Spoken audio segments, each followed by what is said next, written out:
ચાલો આજે એક એવી મજાની વાર્તાની દુનિયામાં જઈએ, પંચતંત્રની વાર્તા, જે આપણને સદીઓથી મિત્રતા, દગો અને બુદ્ધિ વિશે ઘણું બધું શીખવતી આવી છે.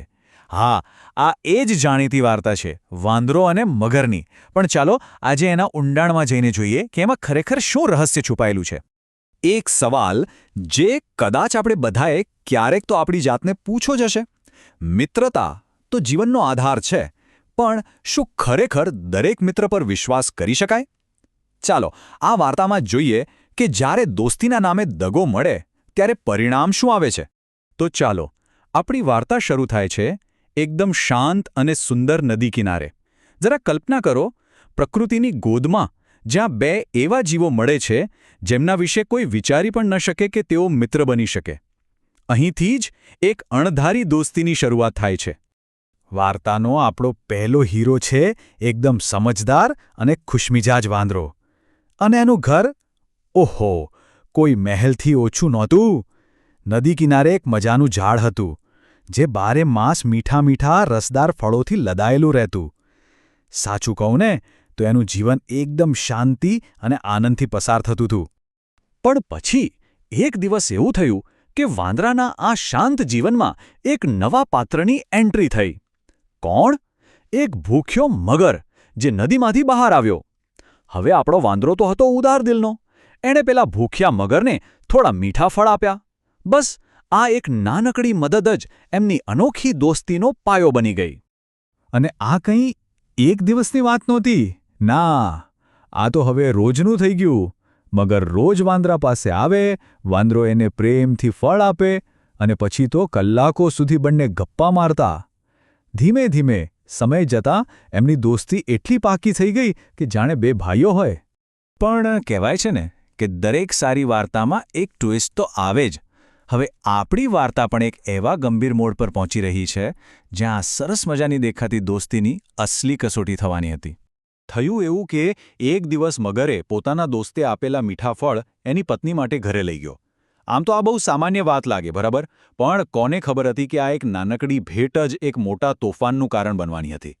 હવે પેલી મગરની પત્નીએ ફળ ખાધા, અને એના મગજમાં ફળની મીઠાશમાંથી એકદમ ખતરનાક વિચાર આવ્યો. એ વિચારવા લાગી કે જો આ ફળ આટલા મીઠા છે, તો વિચારો કે જે વાંદરો રોજ આ ફળ ખાય છે, એનું કાળજું, એનું હૃદય કેટલું મીઠું હશે? અને બસ અહીંથી જ લોભ અને ઈર્ષાએ દોસ્તીના સંબંધ પર કબજો જમાવી લીધો. હવે બિચારો મગર તો ફસાયો, બરાબરનો ફસાયો. એક બાજુ એનું જીગરજાન દોસ્ત અને બીજી બાજુ પત્નીની જીદ. હવે આ ધર્મ સંકટમાં એ કરે તો કરે શું? કોની વાત માને? શું દોસ્તી જીતશે કે પછી પત્નીના દબાણમાં આવીને એ કોઈ ખોટું પગલું ભરી લેશે? અને આખરે મગરે નિર્ણય લીધો. પણ અફસોસ, એ નિર્ણય દોસ્તીનો નહીં, દગાનો હતો.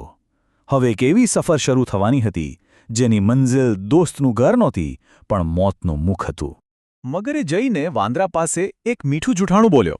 કહ્યું, દોસ્ત, મારી પત્ની તને મળવા માંગે છે. એણે તારા માટે ખાસ જમવાનું બનાવ્યું છે. બિચારો નિર્દોષ વાંદરો. એને તો પોતાના ભાઈબંધ પર એટલો બધો વિશ્વાસ હતો કે એણે એક સેકન્ડ પણ વિચાર ના કર્યો, અને ખુશી ખુશી એની પીઠ પર બેસી ગયો. ધીરે ધીરે એ લોકો નદીની બરાબર વચ્ચે પહોંચી ગયા, એવી જગ્યા જ્યાંથી કિનારો બહુ જ દૂર હતો. પાછા જવાનો તો કોઈ સવાલ જ નહોતો. એકદમ શાંત પાણી, પણ વાતાવરણમાં એક અજીબ પ્રકારનો તણાવ હતો. અને ત્યારે જ મગરે પોતાના મનની કાળી વાત કહી દીધી. એ બોલ્યો, ખરું કહું તો મારી પત્નીને તારું હૃદય ખાવું છે, એટલે હું તને અહીં લાવ્યો છું. આ શબ્દો જાણે વીજળીની જેમ વાંદરા પર પડ્યા. એના પગ નીચેથી તો જમીન જ સરકી ગઈ. એનો ભરોસો, એનો વિશ્વાસ એક જ પળમાં તૂટીને ભૂક્કો થઈ ગયો. હવે જરા વિચારો, શું હાલત થઈ હશે વાંદરાની?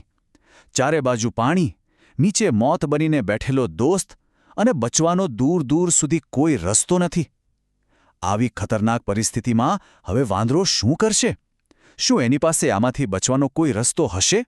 પણ યાદ છે, આપણો વાંદરો સામાન્ય નહોતો. એ સમજદાર હતો. એ ડરીને હાર માની લે એવો નહોતો. અહીંથી તાકાતનો નહીં, પણ દિમાગનો ખેલ શરૂ થાય છે. એણે ગભરાવાને બદલે પોતાની ચતુરાઈ વાપરવાનું નક્કી કર્યું. વાંદરાએ જે કર્યું એ કમાલનું હતું. એણે એકદમ શાંતિથી કહ્યું, અરે દોસ્ત, પણ તે મને આ વાત પહેલાં કેમ ના કહી? હું તો મારું હૃદય ઝાડ પર જ મૂકીને આવ્યો છું. કેવી અજીબ વાત નહીં? પણ પેલો મગર એટલો લાલચુ હતો કે એની બુદ્ધિ જાણે ઘાસ ચરવા ગઈ હતી. એ સાચું ખોટું કંઈ વિચારી જ ના શક્યો. અને બસ વાંદરાનો પ્લાન કામ કરી ગયો. લાલચુ મગર એની વાતમાં આવી ગયો. હૃદય મેળવવાના લોભમાં એ તરત જ વાંદરાને લઈને કિનારા તરફ પાછો વળ્યો. અને જેવો જ કિનારો નજીક આવ્યો, વાંદરાએ 1 સેકન્ડ પણ બગાડી નહીં. ફટાક દઈને એણે એક લાંબી છલાંગ મારી અને સીધો પોતાના સુરક્ષિત ઘરમાં એટલે કે ઝાડ પર ચડી ગયો. આ હતી બુદ્ધિની જીત, ડર પર. હવે ઉપર પોતાની સુરક્ષિત જગ્યાએ પહોંચીને વાંદરાએ મગરને જવાબ આપ્યો, અરે મૂર્ખ, કોઈ પોતાનું હૃદય શરીરની બહાર રાખે ભલા? તે તો દોસ્તી જેવા પવિત્ર સંબંધને દગો આપ્યો છે.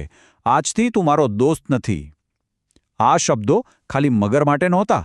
આમાં આપણા બધા માટે એક બહુ મોટો બોધ છુપાયેલો હતો.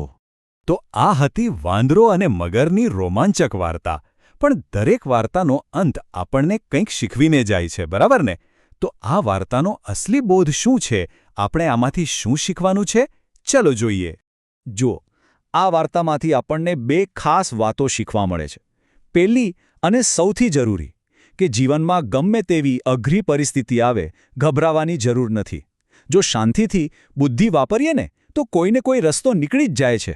અને બીજી વાત, ખોટા અને લાલચુ મિત્રોથી હંમેશા સાવધાન રહેવું. સાચો મિત્ર કોણ છે એ પારખવું બહુ જ જરૂરી છે.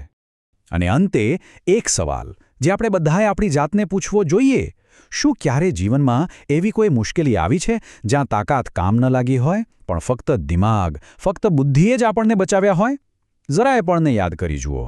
કારણ કે વાંદરાની જેમ આપણા બધાની અંદર મુશ્કેલીના સમયે સાચો રસ્તો બતાવવાની સમજદારી છુપાયેલી જ હોય છે.